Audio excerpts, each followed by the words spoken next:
मोअज़्ज़ज़ हाज़रीन, वक्त बहुत तेज़ी से गुज़र रहा है, लेकिन हमारे मेहमान जो कर्नाटक से तशरीफ़ लाए हैं, डॉक्टर फ़ारूक साहब, जो आशियाना ओल्ड एज होम जो नाबीनाओं के लिए खिदमत करते हैं, वो अपने चंद जुमले हमारे साथ शेयर करना चाहते हैं। मैं उनसे गुजारिश करता हूँ डॉक्टर फ़ारूक साहब से कि वो आएँ और इंतहाई मुख्तसर जुमलों में अपनी बात कहने की कोशिश करें। जनाब डॉक्टर फ़ारूक साहब।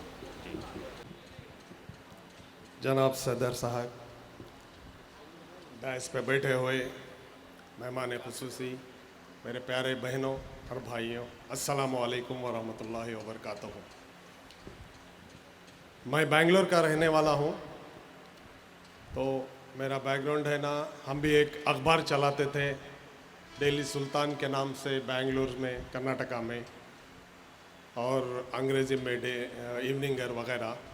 तो इसीलिए है ना, मेरे दिल में बहुत तमन्ना थी कि हम साथ दें हमारे डॉक्टर अलाउद्दीन साहब को, जो इतने सालों से है ना उर्दू का अखबार चलाना बहुत मुश्किल काम है। तो मैं मुबारकबाद देता हूँ अलाउद्दीन साहब और उनकी टीम को कि अल्हम्दुलिल्लाह इतना बेहतरीन काम कर रहे हैं वो, और अल्लाह ताला उनको और कामयाबी दे।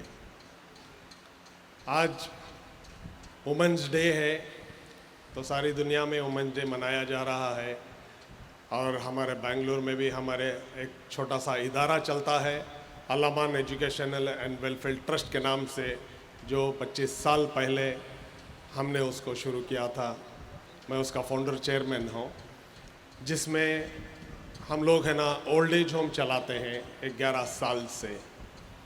नाबीना बच्चों का, गूंगे बहरे बच्चों का पूरे कर्नाटका में एक स्कूल भी नहीं है और एक ना मदरसा है मुसलमानों का। हम दूसरों के मोहताज हैं। तो बहुत सारे केसेस ऐसे आए हैं, इसकी वजह से हम लोगों को मजबूरन ओल्ड एज होम खोलना पड़ा कि बेसहारा जो शादी नहीं किए, जिसके बच्चे नहीं हुए और जिसके बच्चे नाकारा हो गए, ऐसे माँ बाप को रोड पे छेड़ा जाता है। रोडों से क्रिश्चियन गैर कौम ये उठा के लेके जाके उनको सहारा देते हैं, लेकिन वहाँ पे सब कुछ अच्छा है, लेकिन ईमान की कमी हो जाती है।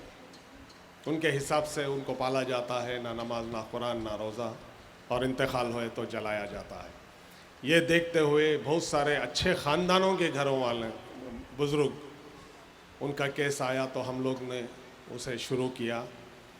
11 साल से खिदमत चल रही है, और मुझे अफसोस है कि महाराष्ट्र से ज़्यादातर बॉम्बे से हम ना फ़ोन आते हैं। कल भी एक फ़ोन आया था यहीं से, क्या है, साइन के करीब कोई जगह है, भूल गया मैं।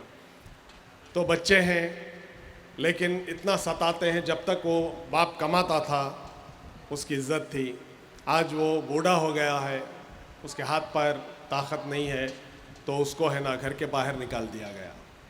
तो ये रोज़ाना है ना हम लोगों को फ़ोन आते हैं।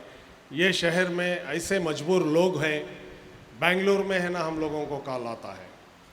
तो मैंने 8 साल से यहाँ पे कोशिश की कि यहाँ भी एक ऐसे इदारे हैं, होने की ज़रूरत है। तो अफसोस कि मुझे जगह नहीं मिल पाई, लेकिन अभी भी मैं कोशिश में हूँ। हम लोगों का एक फूड बैंक चलता है, वहाँ पे खाना गरीबों को रोज़ाना 700 लोगों का पका के, गरीब डायलिसिस पेशेंट्स जो होते हैं, घर में करने वाली बाई है, मौज बेचने वाला है, ऐसे लोगों को डायलिसिस, गुर्दे फेल हो जाते हैं तो उनको डायलिसिस हो जाता है, तो उनको फ्री इदारे वाले इलाज करते हैं। तो उनको खाने के लिए पैसे नहीं रहते, तो हम लोग है ना 700 लोगों को है ना कैंसर पेशेंट्स, डायलिसिस पेशेंट्स को हम लोग है ना उनको मुहैया करते हैं। तो ऐसे छोटे छोटे काम। इसके अलावा जो है बैको बच्चों को, गर्ल्स को और औरतों को, ये एक बहुत बड़ा मसला है जो मैं हर जगह देखता हूँ, बड़े शहरों में ख़ासकर। हमारे बेंगलुरु की बात कर लो कि 14-15 साल में शादी कर दिया जाता है बच्चियों को। माँ बाप सोचते हैं कि बच्ची एक बोझ है, उसको शादी कर देने से है ना हमारा बोझ कम हो जाएगा, लेकिन 18-20 साल में वो 1-2 बच्चों के साथ फिर वापस माँ बाप के घर में आ जाती है। तो इतना बड़ा मसला है, उसको पढ़ाया नहीं जाता है, जिसकी वजह से वो सारी ज़िंदगी धक्के खाती फिरती है अपने बच्चों के साथ, और वो बच्चे भी है ना इलिटरेट हो जाते। तो ऐसे इदारे हम लोगों को खोलने की ज़रूरत है जो हम मोहताज ना हो दूसरे इदारों के। आज कर्नाटका में इतनी मुसीबत आई है कि हमारे बच्चों को धुतकार कर बाहर ढकेला जा रहा है कॉलेजों से, स्कूलों से। बड़ी परेशानी है जो आपको न्यूज़ में नहीं दिखाया जाता, हम लोगों के पास वो पूरे रिपोर्ट्स आते हैं। बहुत परेशानी हो रही है बच्चियों को। आज हमारे साहब ने मुस्कान का जिक्र किया, ऐसे मुस्कान रोज़ाना है ना जंग कर रहे हैं वहाँ पे, बड़ी मुश्किल है। ये जंग में है ना हम लोगों को उठना चाहिए। आज हमारी ये जो आने वाली जनरेशन को अगर हम लोग है ना अच्छे इंस्टीट्यूशंस, कॉलेजेस, स्कूल्स वगैरह नहीं बनाएंगे तो आने वाली नस्ल हम लोगों को कोसेगी। तो उस वास्ते मैं बॉम्बे के लोगों से अपील करता हूँ कि ऐसे इदारों के ऊपर हम लोग काम करें। हमारे बेंगलुरु में ले लीजिए, हैदराबाद में ले लीजिए, ऐसे बड़े बड़े आलीशान शादी महले हैं, करोड़ों रुपए खर्चा किया जाता है। एक शादी में है ना एक इंस्टीट्यूट बनाया जा सकता है, लेकिन अफसोस की बात उसके ऊपर कोई तवज्जो नहीं दे रहा है। खाली अपनी शान के वास्ते, एक दो दिन के वास्ते है ना हम लोग करोड़ों रुपए खर्चा कर देते हैं, लेकिन कौम के लिए कोई नहीं सोच रहा है। आज सिर्फ हम लोग है ना, मैं सोचता हूँ मेरे बीवी बच्चे, मैं आराम से रहना है, नहीं रहूँगा, क्योंकि जब तक कम्युनिटी सोसाइटी स्ट्रांग नहीं होगी मैं आराम से नहीं रहूँगा, मेरे बच्चे सेफ नहीं होंगे।